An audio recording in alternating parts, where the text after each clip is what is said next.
जय हिंद दोस्तों। 10 नवंबर के करंट अफेयर्स में आप सभी का स्वागत है। आज के करंट अफेयर्स का पहला टॉपिक हॉर्नबिल फेस्टिवल से रिलेटेड है। इस वर्ष के हॉर्नबिल फेस्टिवल का आयोजन नागालैंड पर्यटन सरकार के द्वारा 1 से 10 दिसंबर के बीच किया जाएगा और इस फेस्टिवल को मनाए जाने का उद्देश्य नागालैंड की समृद्ध संस्कृति को पुनर्जीवित करना है और संरक्षित करना है।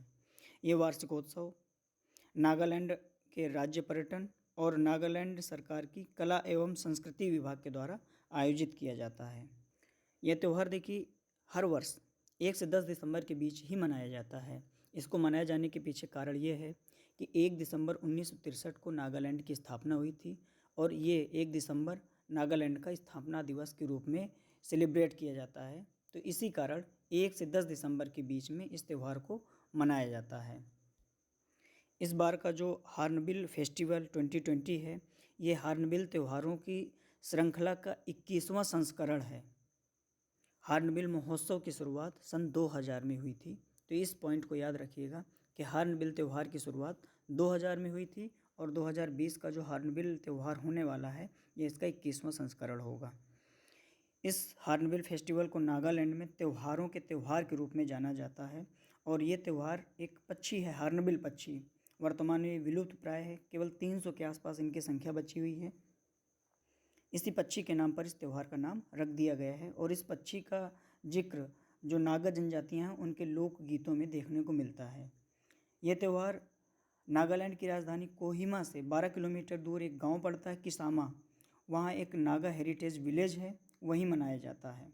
इस त्यौहार में लोग नागा लोग नृत्य करते हैं, खेल खेलते हैं, भोजन मेलों का आयोजन करते हैं और अपने द्वारा बनाई गई कृतियों का प्रदर्शन करते हैं। यहाँ नागालैंड में मनाए जाने वाले कुछ अन्य त्योहारों के बारे में जिक्र है, जैसे कि सिकेरनी, सुखने, एओलिनग, नाकन्यूलेम।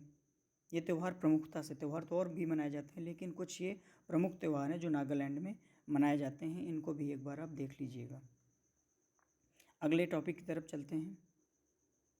अगला टॉपिक है शिपिंग मंत्रालय, यानी पोत परिवहन मंत्रालय का नाम बदल दिया गया है।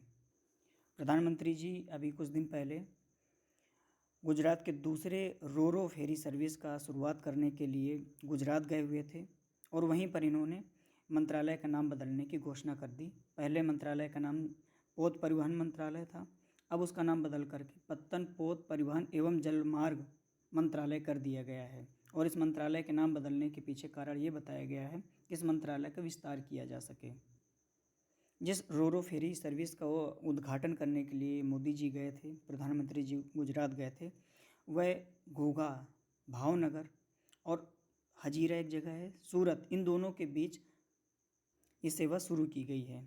इस रोरो फेरी सर्विस के शुरू हो जाने से इन दोनों जगह यानी घोघा और सूरत, इनके बीच जो दूरी थी 375 किलोमीटर की दूरी थी सड़क मार्ग से, वो कम होकर के 31 किलोमीटर की रह गई है। यहाँ पर एक बात और याद रखिएगा कि गुजरात की पहली जो रोरो फेरी सर्विस थी वो भावनगर से भरूच के बीच में थी। अब देखिए रोरो फेरी सर्विस होती क्या है, तो याद रखिएगा जब यातायात, परिवहन और जो माल की ढुलाई है वो जलमार्ग के माध्यम से होने लगे तो उसे ही रोरो फेरी सर्विस कहते हैं। जब परिवहन जल के माध्यम से होने लगे तो उसे रोरो फेरी सर्विस कहते हैं, याद रखिएगा इसे। इसके अतिरिक्त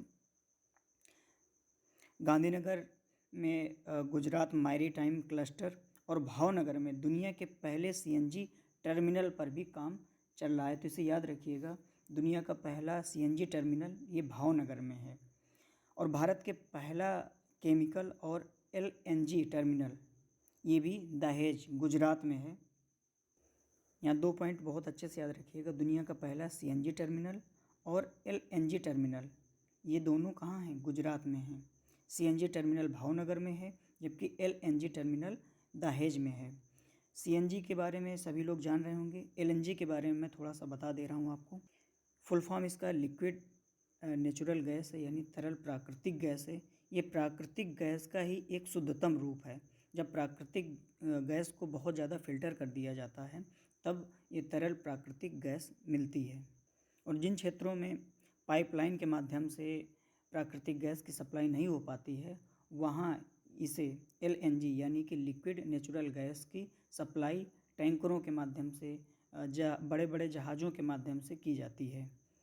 ये LNG कम जगह घेरती है जिससे ज़्यादा से ज़्यादा गैस टैंकरों में आ जाती है। सामान्य प्राकृतिक गैस की तुलना में ये 1/600वें हिस्से को घेरती है, यानी कि अगर प्राकृतिक गैस का 1 कण होगा तो इस लिक्विड नेचुरल गैस के 600 कण उस जगह में आ जाएंगे। इस कारण से जहाँ पाइपलाइन डालना संभव नहीं या फिर बहुत ज़्यादा महंगा पड़ जाता है वहाँ पर टैंकरों के माध्यम से, बड़े बड़े जहाज़ों के माध्यम से ये लिक्विड नेचुरल गैस की सप्लाई की जाती है।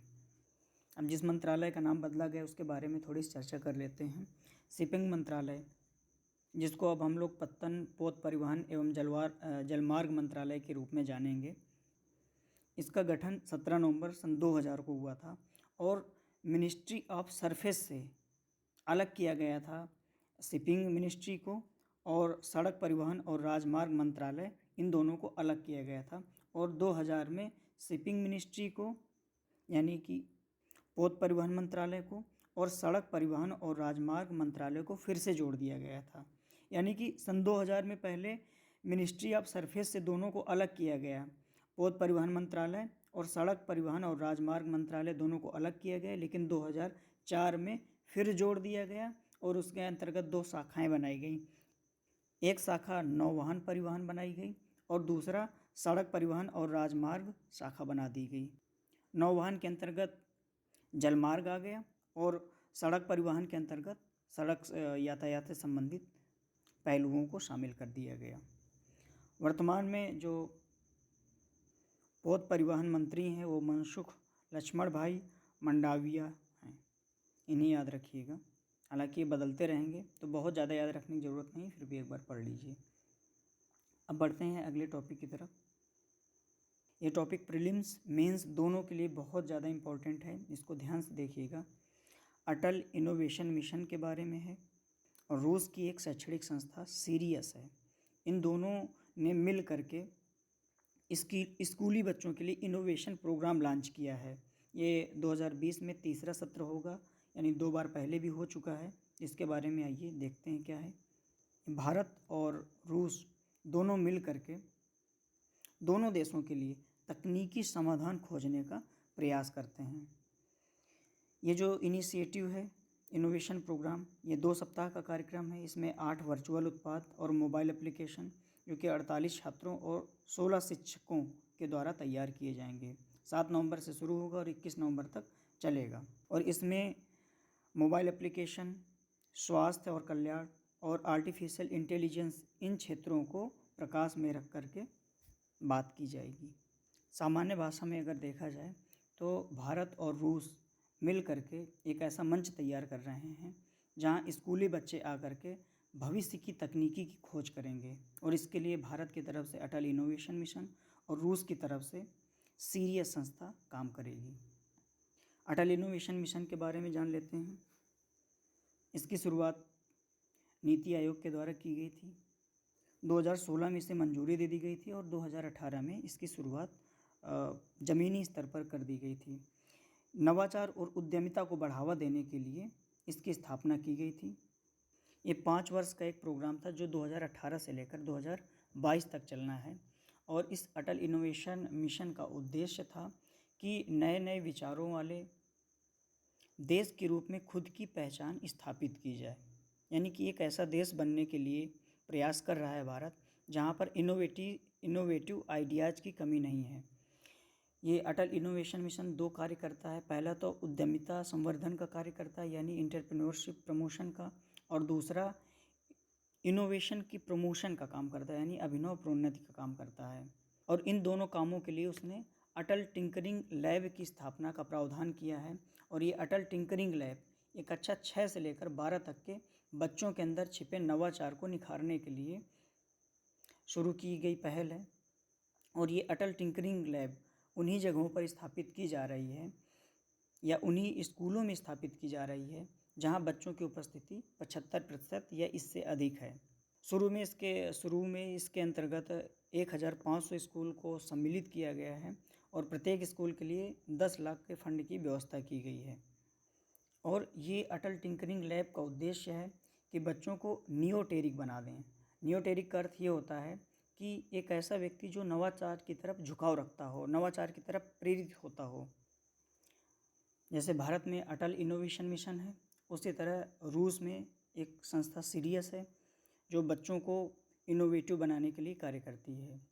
तो भारत की अटल इनोवेशन मिशन और रूस की संस्था सीरियस दोनों मिलकर के AIM और सीरियस इनोवेशन मिशन प्रोग्राम को लॉन्च किया है। तो याद रखिएगा कि ये प्रोग्राम AIM और सीरियस इनोवेशन ये नवाचार को बढ़ावा देने के लिए, और नवाचार किसके द्वारा, बच्चों के द्वारा नवाचार को बढ़ावा देने के लिए प्रोग्राम शुरू किया गया है। और 2020 का संस्करण तीसरा संस्करण रहेगा। अब अगले टॉपिक की तरफ चलते हैं। अगला टॉपिक है उत्तराखंड में भारत के सबसे लंबे single lane motorable suspension bridge का उद्घाटन हुआ है और यह पुल टिहरी गढ़वाल जिले में स्थित है। पुल को डोबरा चांठी के नाम से भी जान सकते हैं। इस पुल को देश का सबसे लंबा single lane motorable suspension bridge बताया जा रहा है। उम्मीद जताई जा रही है कि इस पुल के बन जाने से उत्तराखंड में पर्यटन को और अधिक बढ़ावा मिलेगा। पुल की चौड़ाई 7 मीटर है और 5.5 मीटर की इसकी मोटर मार्ग की चौड़ाई है और फुटपाथ की चौड़ाई 0.75 मीटर है। अनुमान लगाया जा रहा है कि पुल लगभग 100 साल तक बना रहेगा ऐसा ही। अगला टॉपिक खेल से संबंधित है। हॉकी इंडिया के अध्यक्ष के बारे में है। ज्ञानेंद्रो निंगोबम को हॉकी इंडिया का अध्यक्ष चुन लिया गया है। ये ज्ञानेंद्रो निंगोबम मणिपुर के रहने वाले हैं और ये पिछले अध्यक्ष मोहम्मद मुश्ताक अहमद की जगह लेंगे। अहमद को राष्ट्रीय खेल संहिता के कार्यकाल के दिशा निर्देशों के कारण खेल मंत्रालय ने इस्तीफा देने को कहा था। हालांकि इन्होंने कोई घोटाला या भ्रष्टाचार नहीं किया था। राष्ट्रीय खेल संहिता में एक नियम लिखा हुआ है कि कोई भी पदाधिकारी 3 बार पद पर नहीं रह सकता है। जो मोहम्मद मुश्ताक अहमद थे, ये 2010 से 14 तक हॉकी इंडिया के कोषाध्यक्ष रहे थे। फिर 2014 से लेकर महासचिव रहे थे 18 तक। 18 के बाद ये हॉकी इंडिया के अध्यक्ष बन गए थे। तो लगातार 3 बार थे, इस कारण से इनको एक राष्ट्रीय खेल कोड के चलते इस्तीफा देना पड़ा था। अगला टॉपिक फास्ट टैग से रिलेटेड है। सरकार ने केंद्रीय मोटर वाहन अधिनियम 1989 को अमेंड कर दिया है और अमेंड करके एक रूल जोड़ दिया है कि अब 1 जनवरी 2021 से सभी वाहनों में, सभी 4 पहिया वाहनों में फास्टैग अनिवार्य हो जाएगा। और अब जब वाहन का पंजीकरण होगा तो फास्टैग की आपूर्ति करना जिस वाहन का वाहन निर्माता होगा उसकी जिम्मेदारी होगी कि वो उस वाहन में, जिस वाहन को पंजीकरण कर रहा है, जिस वाहन को बेच रहा है, उसमें फास्टैग लगा कर दे। सरकार फास्टैग को इसलिए प्रमोट करना चाहती है ताकि इलेक्ट्रॉनिक टोल संग्रह को बढ़ावा मिले और जाम की स्थिति न पैदा हो और इलेक्ट्रॉनिक माध्यम से भुगतान हो जाए और वाहन बिना किसी रुकावट के निकल जाएं। देखिए फास्टैग में होता क्या है। फास्टैग जो विंडो होती है गाड़ी की सामने वाली, उस पर चस्पा कर दिया जाता है कोड, और जब वाहन आपका टोल के पास पहुंचता है तो टोल में एक रेडियो फ्रीक्वेंसी आइडेंटिफिकेशन लगा होता है जो उस फास्टैग को ट्रैक कर लेता है, उसको पढ़ लेता है, रीड कर लेता है रेडियो फ्रीक्वेंसी के माध्यम से। और आपके जो फास्टैग में पैसा पड़ा होता है, तो जितना आपकी गाड़ी का चार्ज हो रहा होता है उस टोल टैक्स से निकलने में, उस टोल से निकलने में, उसको वो कट कर लेता है और आपको रुक करके आपको कैश दे करके, यानी कि जो टोल टैक्स देना पड़ता है हार्ड कैश, वो नहीं देना पड़ता और आप सीधे ही निकल जाते हैं। इस टोल सिस्टम को 2014 में शुरू किया गया था और सबसे पहले इसे अहमदाबाद मुंबई हाईवे में शुरू किया गया था। जो अहमदाबाद और मुंबई के बीच में हाईवे बना हुआ है और वहाँ जो टोल संग्रह करने वाले टोल टैक्स लगे हुए हैं, तो उसी के बीच में इसकी शुरुआत सबसे पहले 2014 में की गई थी। और इस फास्टैग की जो वैलिडिटी होती है फास्टैग कार्ड की, ये 5 वर्ष तक की होती है, याद रखिएगा इसे। इसके अतिरिक्त जो एडिशनल फैक्ट है वो ये है कि केंद्रीय मोटर वाहन अधिनियम 1989 को जो संशोधित किया गया है, उसके सभी संशोधन 1 अक्टूबर 2020 से लागू हो जाएंगे और जो फास्टैग अनिवार्य कर दिया गया है वो बाध्यता 1 जनवरी 2021 से होगी, यानी वो निर्णय फास्टैग लगाने का निर्णय 1 जनवरी 2021 से लागू हो जाएगा। अगला टॉपिक नमामि गंगे परियोजना के बारे में है। यूपीपीसीएस इस टाइप के फैक्ट खूब पूछ लेता है कभी कभार। अभी भारत के एक कॉमिक्स हीरो हैं चाचा चौधरी, जो साबू के साथ आप लोगों ने पढ़ा होगा, तो उनको नमामि गंगे परियोजना का ब्रांड एम्बेसडर बना दिया गया है। तो एक साधारण छोटा सा करंट अफेयर था कि जो चाचा चौधरी हैं, एक कॉमिक्स के सुपर हीरो हैं, उनको नमामि गंगे परियोजना का ब्रांड एम्बेसडर चुन लिया गया है। अब यहाँ नमामि गंगे के बारे में थोड़ी सी एडिशनल इन्फॉर्मेशन है, इसको देख लेते हैं। नमामि गंगे परियोजना है क्या? नमामि गंगे परियोजना गंगा नदी में प्रदूषण को समाप्त करने के लिए और नदी को पुनर्जीवित करने के लिए शुरू किया गया था। एक एकीकृत गंगा संरक्षण मिशन के रूप में इसकी शुरुआत की गई थी।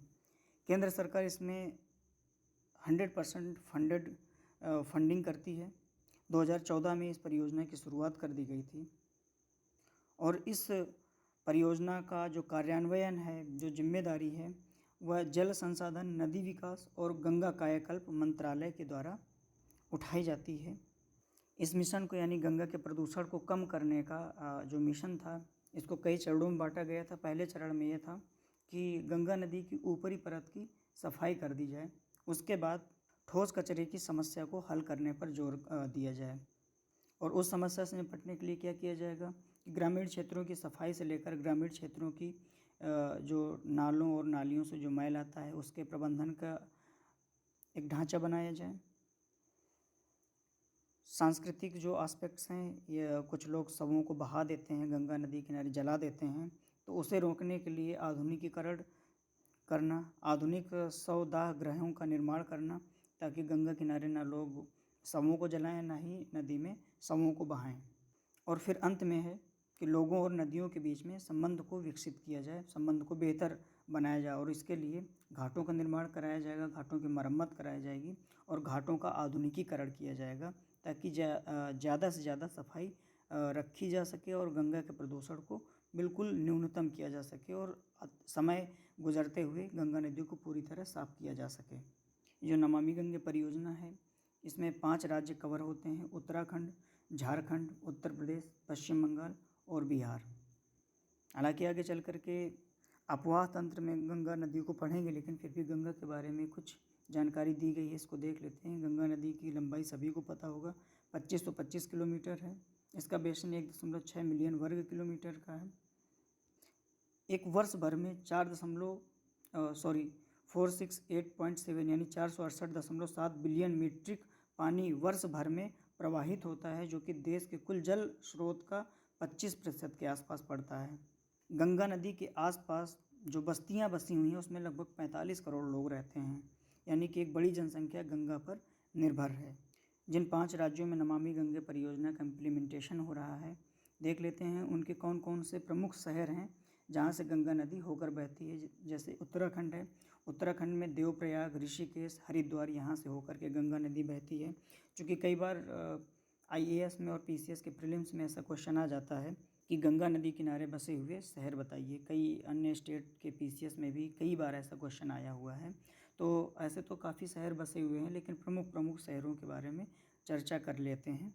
उत्तराखंड में देवप्रयाग, ऋषिकेश और हरिद्वार गंगा के तट पर बसे हुए हैं। उत्तर प्रदेश में नरौरा, फर्रुखाबाद, कानपुर, प्रयागराज, वाराणसी, गाजीपुर गंगा के किनारे हैं। बिहार में चौसा, बक्सर, पटना, मुंगेर, सुल्तानगंज, भागलपुर और मिर्जा चौकी ये गंगा के तट पर हैं। झारखंड में साहिबगंज, महाराजपुर, राजमहल और पश्चिम बंगाल में फरक्का, रामपुर हाट, जंगीपुर, मुर्शिदाबाद, कोलकाता और गंगा सागर ये गंगा किनारे बसे हुए शहर हैं। इनको याद रखिएगा। आज के करंट अफेयर्स में बस इतना ही। जब भी आप करंट अफेयर्स को देखने बैठें तो अपना नोटबुक और पेन लेकर ज़रूर बैठें, क्योंकि जितना भी आप स्क्रीन पर देखते हैं उसके अलावा कुछ एडिशनल इन्फॉर्मेशन मैं बताता हूँ, वो आपके प्रीलिम्स और मेंस दोनों के लिए बहुत ज़्यादा आवश्यक है, बहुत इम्पोर्टेंट है। उसको नोट करते चलें। और जब से ही इस करंट अफेयर सीरीज़ को आप देखना शुरू करेंगे, यानी 9 नवंबर से लेकर के, जब आप UPPCS और IAS का प्रीलिम्स देंगे, मेंस देंगे और अपना नोटबुक खोल कर देखेंगे तो करंट अफेयर के लगभग सारे के सारे प्रश्न आपको इस वीडियो सीरीज़ से ही मिल जाएंगे। करंट अफेयर्स के लिए आपको अन्यथा और कुछ भी पढ़ने की आवश्यकता नहीं है। जो कुछ वन लाइनर छूट रहे हैं उनको जो मंथ के एंड में मैगजीन दी जाएगी उसमें कवर करने का प्रयास किया जाएगा, बल्कि कवर करवा ही दिया जाएगा ताकि कोई भी पहलू आपसे छूटने न पाए। करंट अफेयर की PDF पाने के लिए आप टेलीग्राम चैनल को हमारे ज्वाइन कर लीजिएगा। फेसबुक ग्रुप बना हुआ है जय हो स्टडी के नाम से, उसे भी आप लोग फॉलो कर लीजिएगा, ज्वाइन हो जाइएगा उसमें। दीपावली के बाद आंसर राइटिंग प्रोग्राम शुरू करवा दिया जाएगा आपका।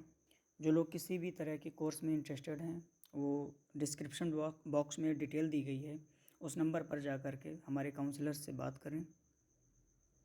प्रारंभिक परीक्षा के लिए टेस्ट सीरीज़ की जो क्वेरी आ रही हैं तो दीपावली के बाद उनका उत्तर दिया जाएगा, क्योंकि दीपावली से पहले उसे शुरू करने का कोई औचित्य बन नहीं रहा है। दीपावली के बाद ही प्रारंभिक परीक्षा की टेस्ट सीरीज़ की शुरुआत की जाएगी। बिहार PCS के लिए प्रारंभिक परीक्षा के लिए टेस्ट सीरीज चल रही है। अगर ज्वाइन करना चाहें तो आप ज्वाइन कर सकते हैं। नीचे जो नंबर दिया गया है उस नंबर पर आप व्हाट्सएप कर दीजिए, आपको डिटेल भेज दी जाएगी और आपके लिए पोर्टल खोल दिया जाएगा। और जल्द ही हमारे जितने भी कोर्स हैं वो पोर्टल पर लॉन्च हो जाएंगे। 1-2 दिन का समय लग रहा है, पोर्टल जल्द ही लाइव हो जाएगा और आप सभी लोगों के सामने आ जाएगा। उस पोर्टल पे ही जाके आप सारे कोर्सेज़ की डिटेल ले सकते हैं, वहीं से आप एडमिशन ले सकते हैं, वहीं आप ऑनलाइन टेस्ट को दे सकते हैं, वहीं अपना रिजल्ट देख सकते हैं। और मेंस की आंसर राइटिंग और एसे राइटिंग के लिए सीधे हम जुड़े रहेंगे छात्रों के साथ, लगातार हमसे जुड़े रहें। इसके अतिरिक्त तैयारी से जुड़ी हुई किसी भी तरह की जानकारी लेना चाहते हैं और हिंदी माध्यम से हैं आप, तो आप फ़ोन कीजिए। सलाह लेने के लिए कोई भी पैसा कोई नहीं ले रहा है। प्रीलिम्स के लिए हमारे जितने भी फ्री ऑफ कॉस्ट कोर्स हैं उनको ही आप अगर अच्छे से कवर कर लेंगे तो प्रीलिम्स आपका हो जाएगा। मेंस के लिए आपको गाइडेंस लेना पड़ेगा। यदि किसी कारण से आप पेमेंट नहीं कर पाते हैं तो भी अपनी समस्या बताइए। हिंदी माध्यम के छात्रों के लिए पूरी सहायता की जाएगी, लेकिन गंभीरता से तैयारी कीजिए। मैं बार बार और हमेशा यही कहता रहा हूँ कि कंटेंट आपको कितना भी अच्छा दे दिया जाए, जब तक आप खुद मेहनत नहीं करेंगे तो सफल नहीं हो पाएंगे। तो सबसे पहले तो खुद पर भरोसा कीजिए और एक उमंग और उत्साह के साथ लग जाइए। निश्चित तौर पर SDM और DM बनना आपका तय है। मेरी हमेशा शुभकामनाएं आप सभी के साथ हैं। आज के लिए बस इतना ही।